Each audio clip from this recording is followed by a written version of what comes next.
İlham Əliyev öz nəvələrinə Özbəkistanda 3 milyard dollara istirahət mərkəzi tikdirir. Həmin mərkəzə görə büdcədən pul oğurlanıb küllü miqdarda. Pulun qalan hissəsi də vətəndaşlardan yığılacaq.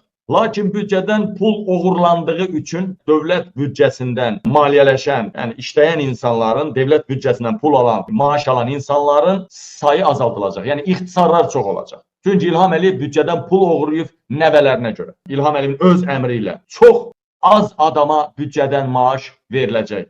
Elə idarələr olacaq, tam yarı-bayarı işdən çıxardıb atacaqlar. Və bu göstəriş bütün idarə və təşkilatlara hamısına verilibdir bu göstəriş.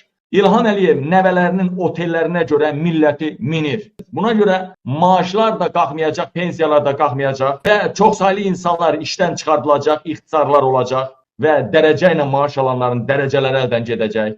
Az adam büdcədən pul alacaq, qalanları isə necə dolanacaqsa İlhama maraqlı deyil.